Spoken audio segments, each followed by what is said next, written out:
Assalamualaikum soleha. Apa kabar hari ini? Mudah-mudahan sehat ya dan tetap semangat. Nah soleha, ingat sebelum belajar kita harus sehat dulu. Harus mandi dan sarapan. Setelah itu kita akan belajar. Yuk. Nah soleha, sekarang kita belajar tema tulis tema 3, pembelajaran 1 dan 2. Yuk kita siapkan buku paketnya, dan ketika Ustazah sedang menjelaskan soleha ikut membaca ya. Untuk pembelajaran 1 kita mulai di pelajaran bahasa Indonesia tentang menemukan informasi dari teks tentang perkembangan teknologi komunikasi. Bidang komunikasi merupakan bagian penting dalam kehidupan sehari-hari. Kita berkomunikasi dengan anggota keluarga, teman dan saudara. Kita berkomunikasi dengan jarak dekat atau jarak jauh. Alat komunikasi membantu kita untuk berkomunikasi dengan teman yang tinggal jauh dari kita. Alat komunikasi mengalami perkembangan dari waktu ke waktu. Ayo kita cermati teks tentang alat komunikasi yang digunakan pada zaman dahulu. Ketika membaca teks, kadang-kadang kita menemukan kata sulit yang belum kita ketahui artinya. Oleh karena itu, kita perlu mencari arti kata sulit tersebut untuk dapat mengetahui isi teks. Setelah mengetahui arti-arti kata sulit, kita dapat memahami isi teks tersebut. Nah, di sini ada teks tentang sinyal asap. Kita baca ya. Sebelum ada perkembangan teknologi komunikasi seperti saat ini, manusia berkomunikasi menggunakan sinyal asap. Sinyal asap pertama kali digunakan pada zaman Yunani kuno pada tahun 522 sampai 486 sama Masehi. Sinyal asap digunakan dengan cara seseorang yang berdiri dengan menyalakan api. Seseorang tersebut membuat pesan dari asap yang ditimbulkan oleh api tersebut. Pesan akan diterima dan dimengerti oleh orang-orang yang dituju. Pada zaman Tiongkok kuno, sinyal asap digunakan oleh para tentara yang berjaga di tembok besar Tiongkok. Sinyal asap digunakan mereka untuk saling mengingatkan jika ada serangan musuh. Sinyal asap dikirimkan dari satu menara ke menara lain. Saat ini, komunikasi menggunakan sinyal asap masih dapat ditemukan di kota Roma atau Italia. Sinyal asap digunakan untuk menandakan terpilihnya paus yang baru. Asap putih yang keluar dari cerobong asap gereja menandakan bahwa paus baru telah terpilih. Nah, di sini saya soleha harus mencari, tapi sama Ustazah sudah dicari. Ada kata-kata yang tadi digaris bawahi ya. Di sini ada teknologi, sinyal, kemudian ada kuno, menara dan komunikasi. Nah, di sini Ustazah sudah menulis. Soleha boleh ikut menulis ya. Apa itu teknologi?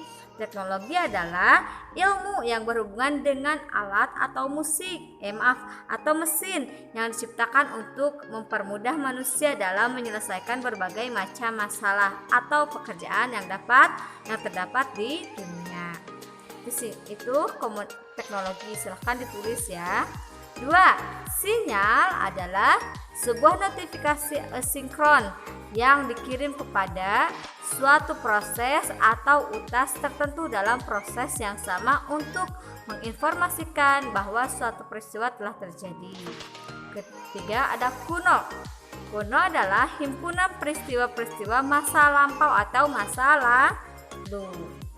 Keempat, menara. Menara adalah sebuah struktur buatan manusia yang tingginya dan lebih dari lebarnya, yang dibangun untuk menjadi sebuah mercu tanda sebuah organisasi.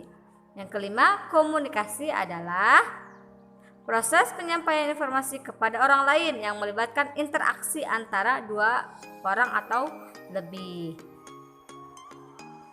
Nah, selanjutnya kita belajar SBDP tentang unsur-unsur rupa dalam karya dekoratif.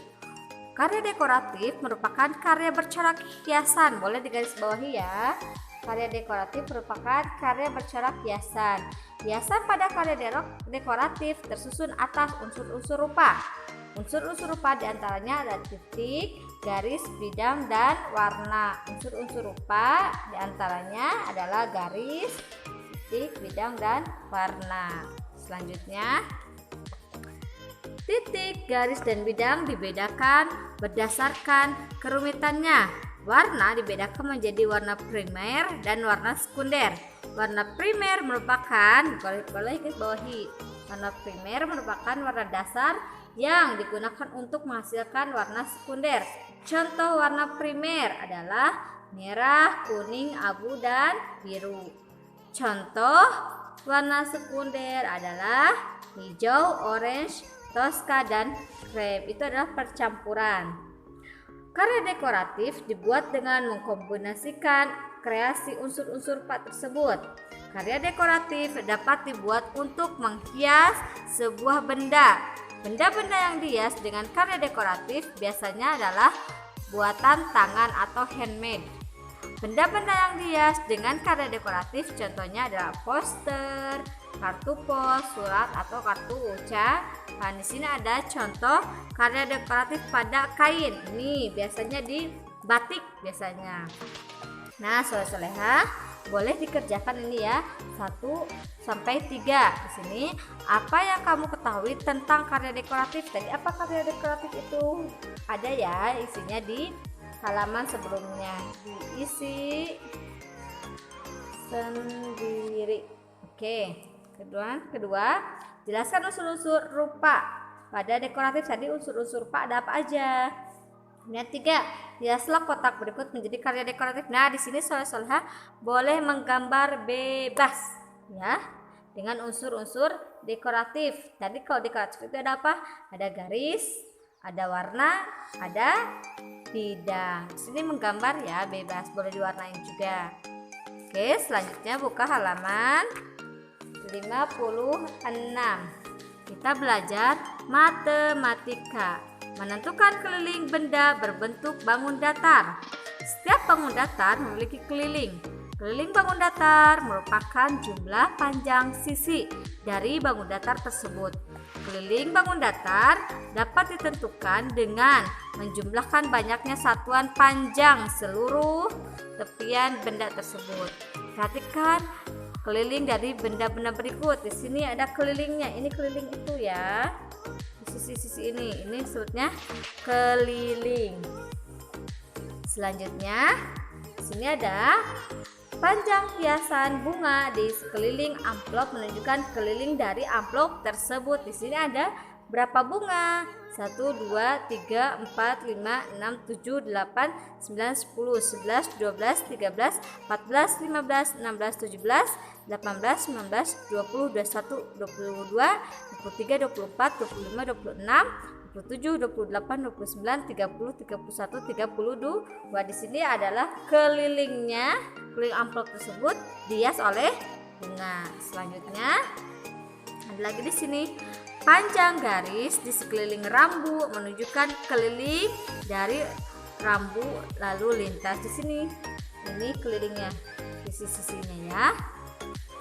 Selanjutnya di sini ada tebalkan bagian yang merupakan keliling dari benda-benda tersebut. Berarti ini ditebalkan. Kita tebalkan bersama-sama ya. Boleh pakai pulpen atau pakai pensil atau boleh. Nah, ini ya. Nah, ini ditebalkan kelilingnya. Kemudian di sini berarti ini 1.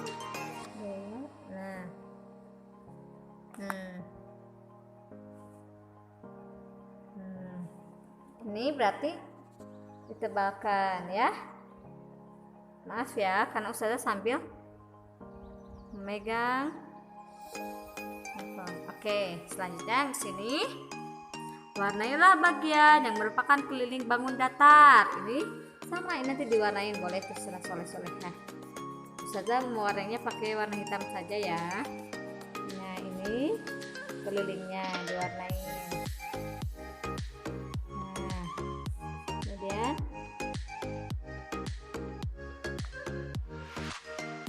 selanjutnya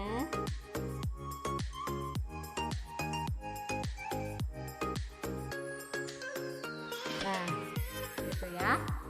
Selanjutnya kita belajar di pembelajaran 2, yaitu mulai dengan bahasa Indonesia tentang menjelaskan informasi dari teks tentang perkembangan teknologi komunikasi. Selain mengetahui kalimat utama dan gagasan pokok dalam sebuah teks, kita juga dapat mengetahui berbagai informasi dari sebuah teks. Untuk mengetahui sejauh mana informasi yang kita peroleh dari sebuah teks, kita dapat melakukan sebuah permainan dengan teman, misalnya dengan permainan melengkapi kalimat rumpang. Nah, apa itu kalimat rumpang? Boleh guys bawahi. Kalimat rumpang tersebut dilengkapi dengan kosakata yang tepat dan sesuai dengan teks. Jika pada teks tersebut terdapat kosakata yang belum kamu mengerti, carilah maknanya pada Kamus Besar Bahasa Indonesia atau boleh cari di internet. Oke. Ini ada kentungan sebagai alat komunikasi tradisional. Kentungan merupakan salah satu alat komunikasi tradisional. Awalnya kentungan berfungsi sebagai alat komunikasi dari Tiongkok. Mereka menggunakannya pada upacara ritual keagamaan. Kentungan sudah dikenal di Indonesia sejak zaman dahulu. Kentungan sudah ada di Nusantara sejak masa kerajaan Majapahit. Saat itu kentungan digunakan sebagai alat penanda azan, penanda bahaya atau sebagai alarm. Kemudian, seiring perkembangan teknologi komunikasi, kini kentungan sudah jarang digunakan. Hal ini karena suara kentungan dianggap tidak cukup keras, sehingga masyarakat beralih menggunakan pengeras suara yang lebih modern. Walaupun demikian, kentungan tidak benar-benar punah. Beberapa daerah di Indonesia masih menggunakan kentungan alat komunikasi. Nah, di sini ada kita melengkapi ya. Di sini ada alarm, tradisional, pengeras suara, komunikasi. Nah, kentungan merupakan salah satu alat komunikasi tradisional. Boleh saudara ikut menulis. Tradisional. Kemudian kentungan digunakan sebagai apa?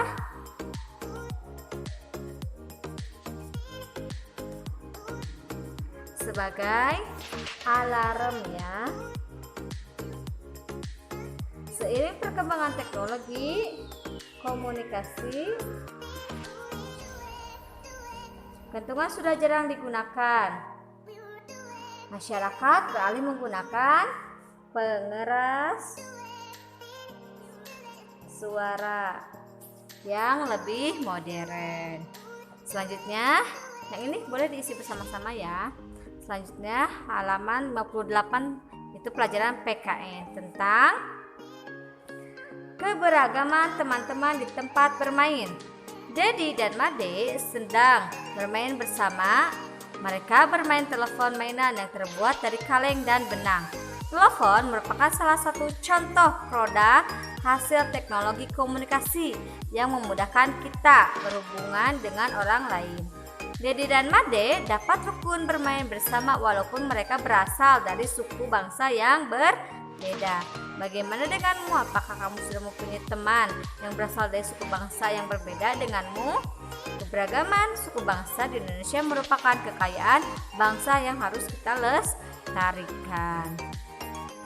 Jadi, meskipun suku bangsa kita berbeda, bahasa kita berbeda, atau misalnya agama kita berbeda, tapi tetap kita harus saling menghargai agar menjadi hidup yang rukun dan tidak ada saling mengejek misalnya.